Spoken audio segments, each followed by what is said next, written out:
Here we are at the RIABU exhibit at the SMEICC 2019 in Singapore. And Simon, one of the many visitors who we've had at the exhibition space, had some very interesting stories to tell about last-minute call-outs. So in this particular case, the customer called them at short notice and said, can you quickly come urgency to fix whatever they needed fixing?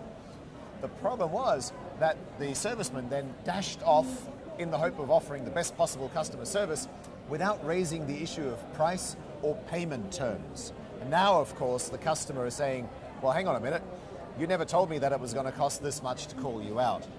So how do you manage to get paid when there's actually very little time to have a conversation around payment terms and those milestones and all of those other things that we've talked about? This is a very good opportunity to get paid quickly at a good rate. You have a customer who needs a service. You shouldn't be afraid of raising the issue of payment terms, but if you've not had an internal discussion about how you deal with opportunities like that, and if you have the kind of business, because not every business is a business which allows you to dash off at a moment's notice that's right, and sell lots of stuff, but if you have that kind of business, then you should have this conversation, and all of your salespeople and technicians should know how to deal with this situation. I mean, the first thing is, if the customer expects you to turn up at short notice, he's going to expect to pay. So it's very easy to have that conversation very quickly when he asks you to come and help him as a natural component of the conversation. So that's fine. Yes, I think we can shift around a few things and be over there by 3 o'clock. In this situation, I think our fee is going to be X, Y, or Z. How do you intend to pay? It's not we want you to pay, because he knows he's got to pay. Yes. It's how do you intend to pay? Well, on that last point, perhaps in this particular case, the customer didn't think that they would have to pay, that they thought somehow this was going to be a free service. Yeah. You know what customers are like. Oh, I know. I mean, lots of customers like free services, even here. But the reality is you don't have a business if you give stuff away for free. Yes. The only circumstances under which you might consider doing that are if this is a potentially large customer who, when you do them a favor and they owe you one, could gift you a large amount of new business. But you need to be very, very, very careful, because the sales mentality is eternally positive.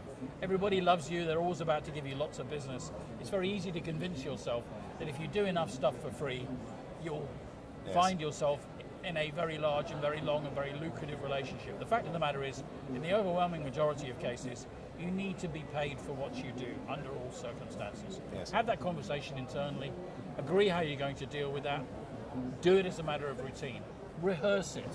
Yes, so what sort of phrases would you rehearse in a case like where the customer calls you last minute and where, you know, immediately lathering on the price and payment terms might make the customer feel like, well, they've got me over a barrel and now they're taking full advantage of me? First of all, you don't want to give the impression that you're all sitting around with nothing to do. So the fact that you can actually service them at short notice must surely require that you move some things around. So what Even if you don't? So you might not necessarily want to agree to that straight away. You might say, let me see if we can, yes, actually, you know, we can probably fit you in at 3. Where are you again? We can probably fit you in at 3 if we move some other quite important things around. Yes. So what's the nature of the problem again? And for that, our fee would normally be X. How would you like to pay? It's not even if you're going to pay or what should the price be, it's how.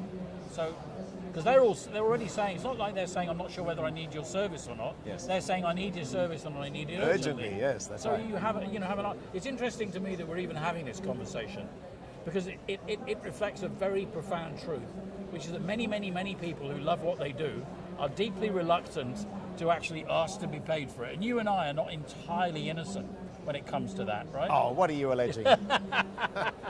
Well, no, you always want to service your customer. Give it your best. Show that you're reliable and ready to help at a moment's notice. But what you're saying is that it's actually an opportunity in a nice, gentle, loving way to still have that payment conversation. Yes, and selling is learnt.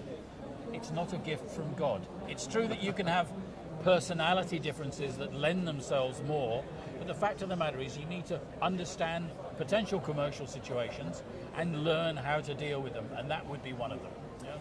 Leave us your comments in the commentary window rather next to this video, and let us know what your experiences have been with servicing customers at the last minute.